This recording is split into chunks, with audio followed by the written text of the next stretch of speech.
કેમ છો વિદ્યાર્થી મિત્રો? આંકડાશાસ્ત્ર સ્વાધ્યાયની અંદર આપણે આજે આલેખીય રીત જે છેલ્લી રીત આપણે કરતા હતા એ રીત આજે આપણે પૂરી કરવાની છે અને હેતુલક્ષી જે પ્રશ્નો છે કે જે 1 માર્કમાં સૌથી વધારે પૂછાય છે એ આજે આપણે ખરા ખોટા, ખાલી જગ્યા, વિકલ્પ અને એક વાક્યના જવાબ આ આપણે આજે પૂરા કરવાના છે, જેની અંદર એક નાનકડું સૂત્ર પણ આપણે એક અલગથી શીખવાનું છે જે જૂના કોર્સની અંદર અવેલેબલ હતું પણ આ વખતે કાઢી નાખ્યું છે, પણ 1 માર્કની અંદર આપણે તૈયારી કરવાની રહેશે. તો આપણે આજે 14.4 નો ત્રીજો દાખલો કરશું. એની આલેખીય રજૂઆત અને થી વધુ પ્રકારનું આવૃત્તિ વિતરણ તૈયાર કરી અને પ્રકરણ પૂરું કરવા તરફ આપણે આગળ વધશું.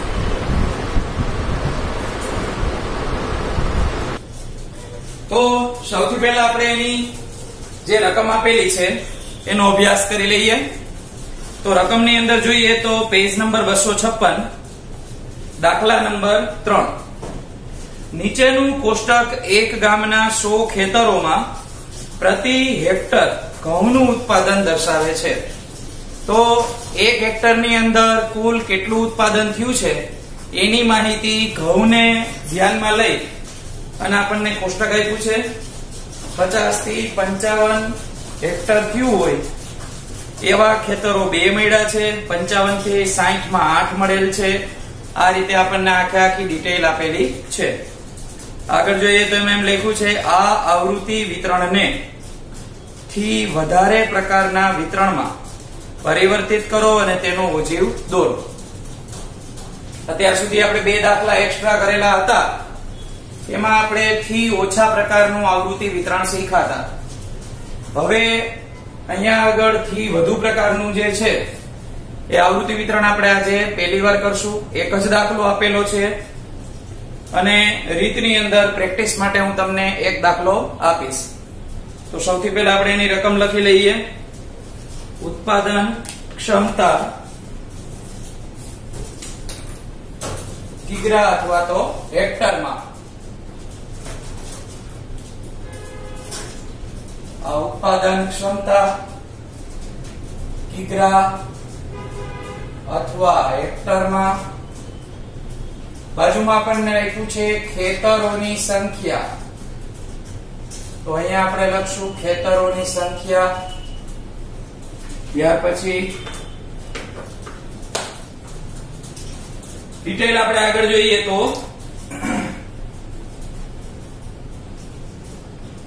આના ઉપરથી આપણે થી વધુ પ્રકારનું આવૃત્તિ વિતરણ તૈયાર કરવાનું છે એટલે એના માટે આપણે એક કોલમ બનાવી નાખીએ.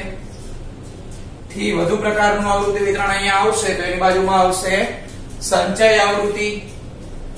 તો એના માટે એક કોલમ કરી નાખીએ અને આપણે એક આલેખન બિંદુઓ એવું એક કોલમ બનાવીએ છીએ કે જેથી કરીને આપણને આલેખની અંદર સીધી જ માહિતી મળી જાય. તો આ રીતે આપણે 5 ખાના બનાવશું. આની ડિટેલ આપણે લખી નાખીએ. તો પહેલો વર્ગ આપણને આપ્યો છે 50 થી 55. એમાં 2 આવૃત્તિ આપેલી છે. 55 થી 60 એમાં 8 આપેલા છે. 60 થી 65 એમાં 12 આપેલા છે. 65 થી 70 એમાં 24 આપેલા છે. 70 થી 75 એમાં 38 છે અને છેલ્લો વર્ગ આપ્યો છે 75 થી 80 16. અહીંયા આગળ આપણે ડિટેલ n ની અને બધું લખી નાખીએ. તો અહીંયા કુલ આવી જશે. અહીંયા n અત્યારે જરૂર નથી n ની, સંચય આવૃત્તિમાં તો n આપણને મળવાનો જ છે. તો સૌથી પહેલા આપણે એ વસ્તુ વિચારવાની મેં તમને મુદ્દા લખાવ્યા હતા કે ભાઈ થી ઓછા પ્રકારનો આલેખ હોય અને થી વધુ પ્રકારનો આલેખ હોય તો ઓજીવ દોરતી વખતે આપણે ઉર્ધ્વસીમા કે અધસીમા કોને વધારે હાઇલાઇટ કરવાની છે એ વસ્તુ આપણે સમજાવેલી હતી. તો મુદ્દાની અંદર વાત કરીએ આપણે તો અહીંયા આગળથી વધુ પ્રકારનો આલેખ આપણે દોરવાનો કીધો છે. તો એમાં અધઃ સીમાને હાઇલાઇટ કરવાની હોય. અધઃ સીમા એટલે આગળ આવતી વિગતો, ઉર્ધ્વ સીમા એટલે પાછળ આવતી વિગતો. તો 55 થી સ્ટાર્ટ નહીં કરીએ, આપણે અહીંયા લખશું 50 વાળી વિગત. તો સૌથી પહેલા આપણે આનું હેડિંગ છે તેને તે જ રાખશું. ઉત્પાદન ક્ષમતા અને અહીંયા આગળ લખી નાખશું આપણે સંચય આવૃત્તિ. આનું આપણે નામ આપી દઈએ આલેખન બિંદુઓ અથવા તો વર્ગસીમા બિંદુઓ.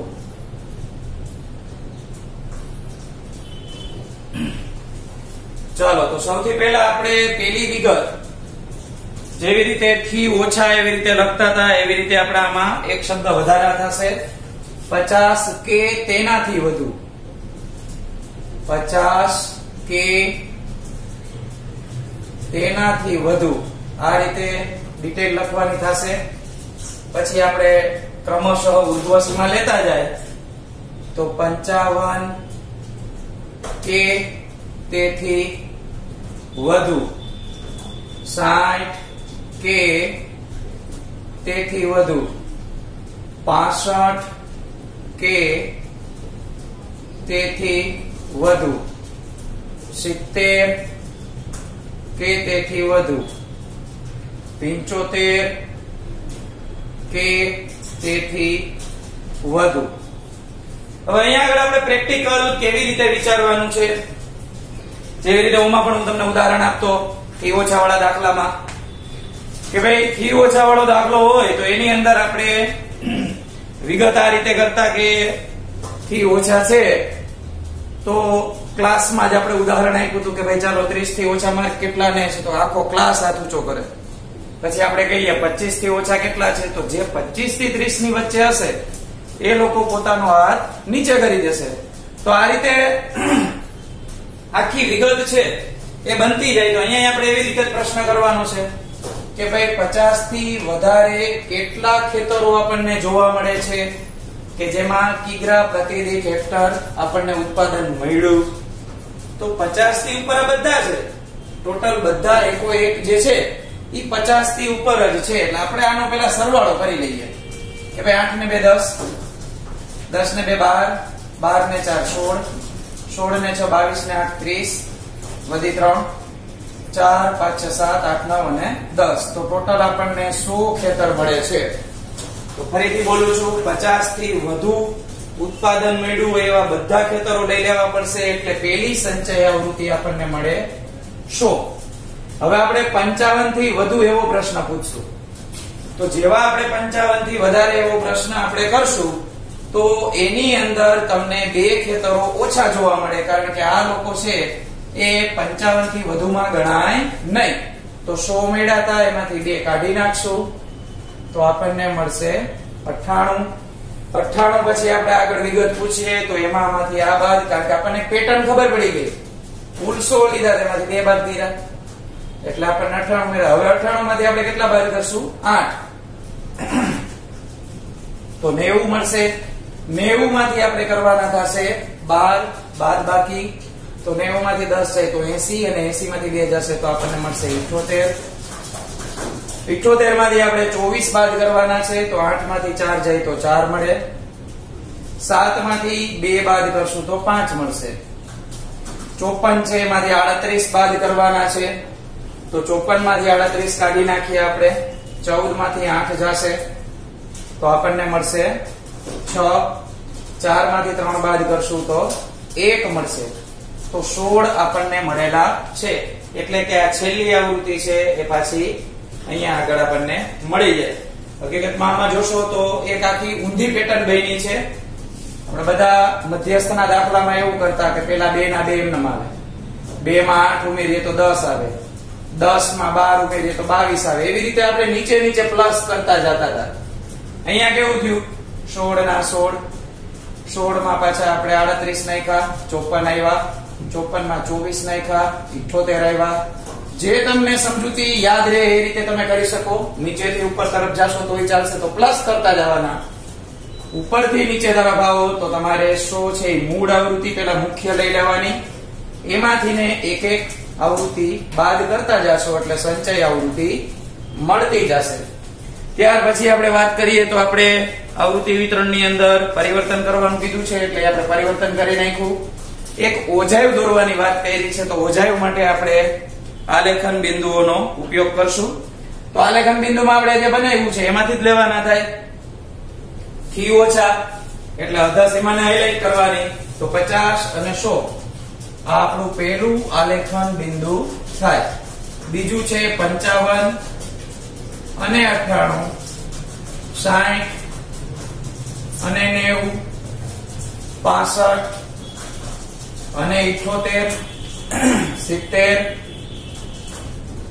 અને 54, 75 અને 16.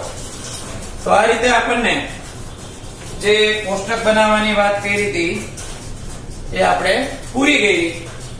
કોષ્ટક બનાવ્યા પછી આપણે આલેખ તરફ આગળ વધીએ. તો આથી વધુ પ્રકારનો આલેખ છે એટલે નીચેથી ઉપર તરફ આલેખ નહીં જાય, ઉપરથી નીચે તરફ આલેખ આવશે. કારણ કે પહેલું જ બિંદુ તમે જોઈ શકો છો, x અક્ષમાં આપણે 50 લેશું અને y અક્ષમાં લેવાના થશે 100. તો ઉપરથી નીચે તરફ આપણને આમાં આલેખ મળશે. બીજી વિગત વાત કરીએ તો આમાં તમને મધ્યસ્થ શોધવાનો નથી કીધો, માત્ર ઓજીવ દોરવાનો કીધો છે. જો મધ્યસ્થ શોધવાનું કીધો હોય તો આપણે આગળના દાખલામાં જેમ ગણતરી કરી હતી સૂત્રની મદદથી એવી રીતે કરવાની રહે, પણ આમાં મધ્યસ્થ પણ છે નહીં. તો x અક્ષ અને y અક્ષ આપણે કમ્પ્લીટ કરીએ. તો સૌથી પહેલા આપણે અહીંયા y અક્ષ માટે ઉભો લીટો દોરી નાખું. અહીંયા આગળ x અક્ષ દોરશું આપણે.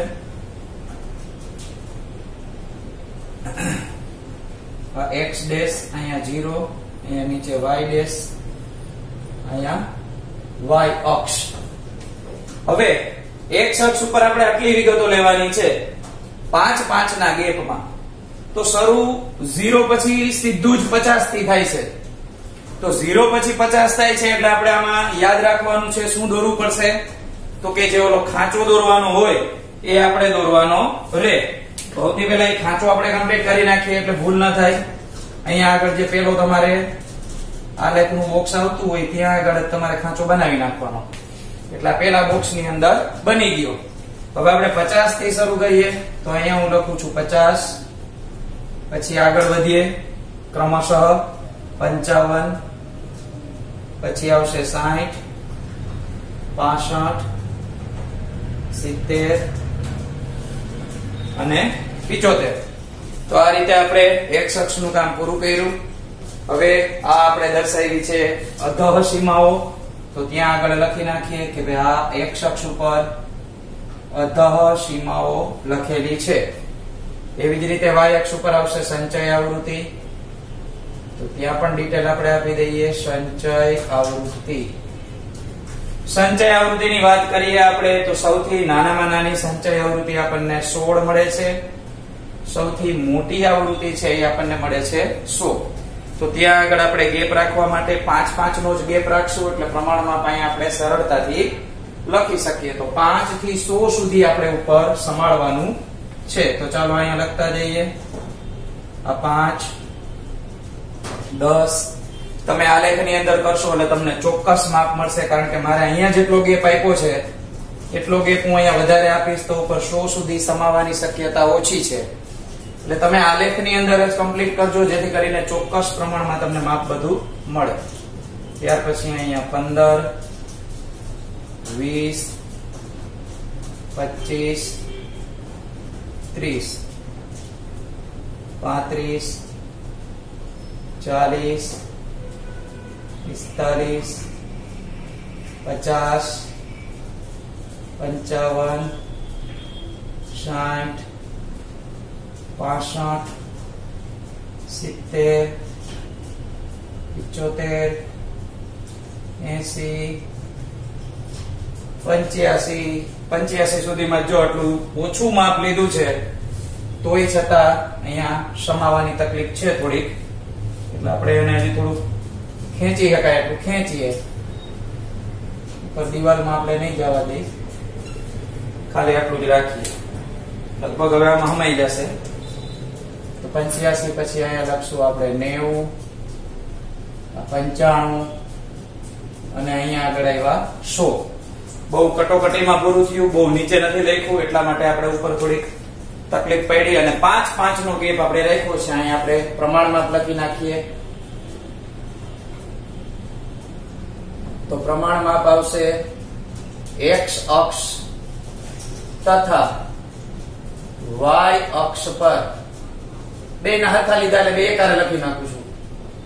1 સેમી બરાબર 5 એકમ. અલગ અલગ લેવા હોય તમારે તો અલગ અલગ લેવા માટે તમારે અહીંયા x અક્ષ ઉપર એવી રીતે કિગ્રા એવો શબ્દ લખીને કરી શકો ને એકમ લખી નાખો તો તમારે શોર્ટમાં પતી જાય. ચાલો તો હવે આપણે આનું આલેખન છે એ વ્યવસ્થિત ભૂલ ન થાય એ રીતે આપણે કરવાનું છે પૂરું. તો સૌથી પહેલા x અક્ષની અંદર 50 એટલે અહીંયા 50 આવ્યા અને y અક્ષમાં છે 100. તો પહેલું આલેખન બિંદુ 50 વાળી લાઈનમાં સીધે સીધું આપણે 100 સુધી જવા દેવાનું છે, જે સૌથી ઉપર અહીંયા મળે છે. બીજું આલેખન બિંદુ 55 અને 98. તો 55 વાળી જે લાઈન છે એને આપણે 98 સુધી જવા દેવાની છે. 98 એટલે 95 અને 100 ની વચ્ચે.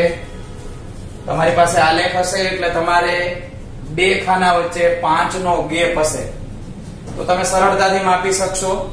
મેં અગાઉ વાત કરી છે, અહીંયા હું તમને માત્ર એક નમૂના રૂપ આલેખ દોરી દઉં છું. આ ચોક્કસ માપ સાથેનો આલેખ કહેવાય નહીં. બીજું બિંદુ આપણે દર્શાવ્યું 55 અને 98. ત્રીજું બિંદુ છે 60 અને 90. તો x અક્ષમાં પેલું હોય x અક્ષમાં હોય 60 અને બીજું છે y અક્ષમાં 90. તો અહીંયા આગળ 90 આપ્યા છે તો 60 વાળી વિગત છે એને આપણે 90 સુધી ઉપર લંબાવીએ તો અહીંયા આગળ આપણને મળે. ત્યાર પછી 65. તો એની સાથે આપ્યા છે આપણને 78 એટલે 80 થી 2 કાપા નીચે. તમારે આલેખમાં 80 થી 2 કાપા નીચે, 2 લીટી નીચે છોડી દેવાની છે. આ 65 વાળી લાઈન અને એને 78 એટલે 80 થી થોડુંક નીચે હું અહીંયા કરું છું. ફરીથી કહી દઉં, આ બધા માપ એક્ઝેક્ટ નથી, તમે સ્કેલ પેન્સિલની મદદથી વ્યવસ્થિત કરજો. 70 અને 54. તો 70 વાળી લાઈનમાં આપણે 54 સુધી જવાનું છે. 55 થી થોડુંક નીચે કરશું એટલે આપણને આલેખન બિંદુ મળી જાય. પછી છે 75 અને 16. તો 75 અને 16 વાળી વિગત. આ 75 છે, 16 એટલે બહુ નીચે આવશે, અહીંયા 15 થી થોડુંક ઉપર. તો અહીંયા આગળ આપણે કરી નાખીએ. હવે આપણો આલેખ છે એને આપણે ઓજાય એટલે કે વક્ર છે, વક્ર એટલે હળવા હાથે આપણે જોડવાનો રહેશે. આ વાત અગાઉ કરેલી છે. તો અહીંથી અહીંયા આપણે આવીએ, ત્યાં આગળથી ક્રમશઃ આપણો ઓજાય છે થી વધુ વાળો છે એટલે એ નીચેની તરફ આગળ વધે. તો આ ટાઈપનો આપણને આખો ઓજાય મળે. હવે ઘણી વખત આપણને આ જ દાખલામાં થી ઓછા વાળું પણ પૂછે તો બીજો આલેખ છે અહીંથી આમ નીચે બને એટલે આમ x જેવી આકૃતિ બનશે અને આ x જેવી આકૃતિમાંથી મધ્યસ્થ તમને તરત મળી જાય. જે જગ્યાએ બંને આલેખ છે એને નીચે ડોટેડ લાઈનથી જોડવાની, ત્યાં આગળ તમને મધ્યસ્થ મળી જાય. તો આ રીતે આપણે સંપૂર્ણ થી ઓછા અને થી વધુ વાળા ઓજાય કેવી રીતે દોરાય એના મુખ્ય મુદ્દાઓ મેં તમને કીધા અને કેવી રીતે આલેખની મદદથી આપણે સારા એવા માર્ક્સ કવર કરી શકીએ એ આપણે જોયું. હવે આ ચેપ્ટરની અંદર માત્ર આપણે હેતુલક્ષી પ્રશ્નો કરવાના છે જે 1 માર્કમાં અગત્યના છે. કંઈક વિશિષ્ટ હોય એવા પ્રશ્નો હું તમને કરાવીશ. એ પહેલા તમને એક દાખલો એક્સ્ટ્રા આપી દઉં આ ટાઈપનો, જેથી કરીને તમે એની તૈયારી કરી શકો. તો એક્સ્ટ્રાની વિગત તમને હું લખી દઉં એ તમારે કન્ટિન્યુ આની નીચે જ દોરવાનો છે આલેખ. એટલે કે આપણી ફેરબુકમાં. જો તમે આલેખ દોરતા હોય તો ફેરબુકમાં તમે આલેખને છૂટા આલેખને પિનઅપ કરી શકો. બુક લઈને આલેખની કરો તો પણ ચાલશે, પણ આલેખની પ્રેક્ટિસ કરજો. એકવાર તો કરવી જ, ભલે પરીક્ષામાં નથી પૂછાવાનું, પણ ફરીથી કહી દઉં, બોર્ડમાં ઘણીવાર ભૂલ થાય છે અને પૂછાઈ જતું હોય છે, તો ત્યારે આપણે વાંધો ન આવે. તો એક્સ્ટ્રા દાખલો,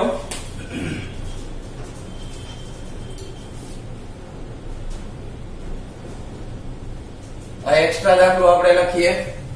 જેમાં આપ્યા છે ગુણ અને વિદ્યાર્થીઓની સંખ્યા. આ ગુણ અને વિદ્યાર્થીઓની સંખ્યા. ગુણમાં આપણને 20 થી 30 થી શરૂ કરી, 30 થી 40, 40 થી 50, 50 થી 60, 60 થી 70, 70 થી 80 અને 80 થી 90. વિદ્યાર્થીની સંખ્યા આપી છે 10, 8, 12, 10, 8, 12, 24, 6, 25 અને 16. 6, 25 અને 16. તો આ રીતે બે ખાના તમને તૈયાર આપ્યા છે અને આ બે ખાના ઉપરથી તમને કીધું છે કે બંને પ્રકારના ઓજેલ દોરો અને તે પરથી મધ્યસ્થ શોધો. તો અહીંયા લખી દઉં, આપેલ માહિતી પરથી બંને પ્રકારના ઓજાવ અથવા તો ઓજીવ એક જ આલેખ પત્રમાં દોરવા.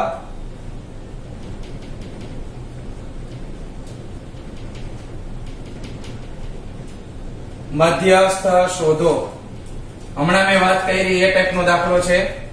આ થી વધુ વાળો, થી ઓછા વાળો, બંને એકમાં ને એકમાં દોરી અને જ્યાં ભેગો થાય, માની લો કે આની અંદર તમારે આ રીતે x આવી જાય, તો અહીંથી આપણે જે છે તે એમ નીચે અડાડવાનું.